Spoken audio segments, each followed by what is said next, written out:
In a world flooded with hypersexualized images, OnlyFans promotions, and the commodification of beauty, the sacred essence of feminine has been twisted into a distorted reflection of lust.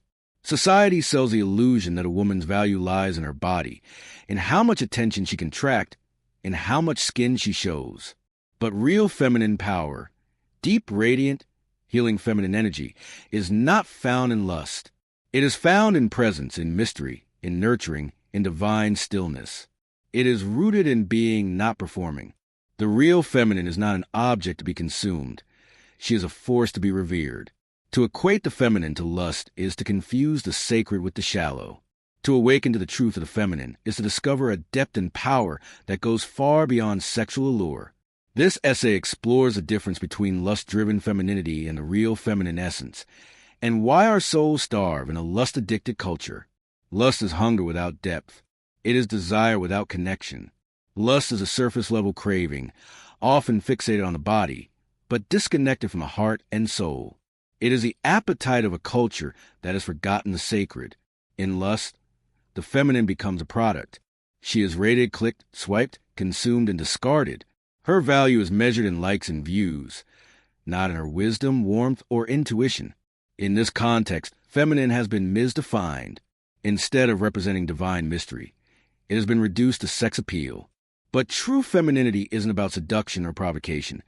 It's about embodiment. The real feminine doesn't seek validation through lust. She radiates authenticity, love, and spiritual presence. Lust is loud and frantic. The real feminine is quiet and powerful. What is often celebrated today as empowered femininity is, in many cases, just a performance tailored for the male gaze. Women are encouraged to be sexy, seductive, and always on. They are told that their liberation lies in showing skin, selling access, or weaponizing beauty. But this empowerment is hollow. It depends on constant external validation. It is not rooted in internal self-worth. This performance is exhausting. It drains the soul because it disconnects a woman from her true essence. She becomes an actress in someone else's fantasy instead of the sovereign queen of her own reality. It is not empowerment if it enslaves the soul. The more a woman chases lust-driven validation, the more she disconnects from her inner power. The false feminine is all image, no essence. It is filtered, posed, curated. It knows how to flirt, but not how to feel.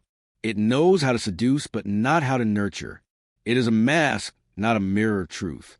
The real feminine is not performance. It is presence. It is not found in how she looks, but in how she makes you feel. She brings warmth, softness, intuition, and depth.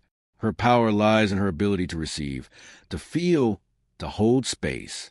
She listens more than she talks. She embodies grace, not desperation. She doesn't chase attention because she already has her own. Where lust demands exposure, the real feminine thrives in mystery. She does not need to prove her worth. Her energy speaks for her. She moves slowly, intentionally, not for the camera but for the soul. She is not in a rush to be consumed because she knows she is sacred. Real femininity heals. It softens the hard edges of the masculine. It brings life to lifeless spaces. It invites men to open, to feel, to connect. And this power is not in her body, but in her being, in her smile, in her stillness, in her truth. Lust is a separation from the sacred. It views the body as a toy, not a temple. It fragments people into parts, lips, hips, breasts, abs. It doesn't want to know the soul. It wants to escape through pleasure. But true feminine energy does the opposite. It calls you into presence. It asks you to slow down, to see beyond the surface, to feel. Where lust uses, the real feminine invites. Where lust takes, the real feminine offers. She is not about instant gratification. She is about deep communion. The feminine is not a clique. She is a ceremony. This is why real intimacy terrifies a lust-addicted world. Because true intimacy requires vulnerability. It requires you be seen, not just desired. Lust lets you stay hidden behind fantasy. The real feminine asks you to come forward, to meet her heart to heart. We are starving, not for sex, but for depth, for truth, for love, for soul-level connection. The more we consume lust, the more empty we become. This is not a moral argument. It's a spiritual one, because when you replace the sacred with the shallow, you lose your center. You become fragmented. You can't build a soul with lust. Men and women alike suffer in a culture that glorifies lust. Men are reduced to predators.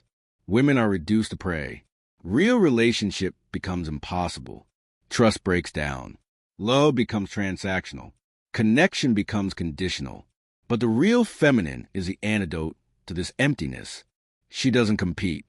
She creates. She doesn't seduce. She summons. She doesn't manipulate. She magnetizes. She doesn't seek to be seen. She seeks to be felt. When a man meets the real feminine, something awakens in him. His depth, his nobility, his protector. Not his lust, but his loyalty. Not his fantasy, but his soul. The world tells women to sell their bodies to gain power. But the real feminine doesn't sell. She sanctifies. She understands that her essence is not a commodity, but a force of life. She knows that her womb is sacred. Her voice is medicine. Her touch is healing. Her energy shifts rooms. Why would she need to perform for pennies when she was born royalty? The more a woman reclaims her feminine truth, the less she chases attention. She knows that everything she needs is already within her. She doesn't need to be chosen. She chooses herself. She doesn't ask for permission to be soft, nurturing, intuitive, mysterious. She lives her truth even when it's unpopular. This is not about shaming sexuality. The feminine is deeply sexual, but her sexuality is sacred. It is not for entertainment. It is for transformation. She doesn't need to show her skin to prove her power.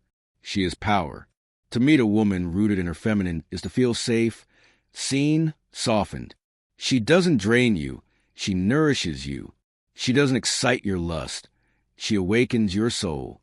You leave her presence more whole, more alive, more grounded. She doesn't need to provoke desire because she evokes devotion. She brings you back to yourself. She holds space for you to breathe, to feel, to be. She reminds you that you are more than your impulses. She invites you to remember your essence. She is not fire that burns. You are not left charred. She is water that cleanses. You leave her renewed. And this is why the real feminine is so rare, because she is not mass-produced. She is not found on screens or apps. She cannot be replicated. She is cultivated through stillness, healing, truth-telling, and embodiment. To reclaim the real feminine is to reject the lie that your worth lies in your desirability. It is to remember that your body is not a billboard. Your soul is not for sale. Your beauty is not for crowd. You are not an object. You are an oracle. It means embracing softness in a hard world. It means living from the heart, not the ego. It means trusting your intuition, even when it's inconvenient. It means creating instead of competing, flowing instead of forcing, feeling instead of faking. To reclaim the sacred feminine is to say no to lust-based empowerment and yes to soul-based embodiment. It's a return to truth, a return to God, a return to grace. Real feminine power is not found in lust, but in the quiet strength of a woman who knows her worth. It is in her kindness, her wisdom, her resilience, and her ability to love deeply. Lust diminishes femininity to a mere shadow of what it truly is, while authentic femininity elevates and inspires. The world does not need more objects of desire. It needs women who embody truth, grace, and purpose. Only when femininity is free from the constraints of lust can it shine in its fullest, most powerful form. True femininity is not about being desired. It is about being respected, cherished, and revered for the depth of one's soul. And that is a beauty that never fades. Subscribe to this YouTube channel and like the video.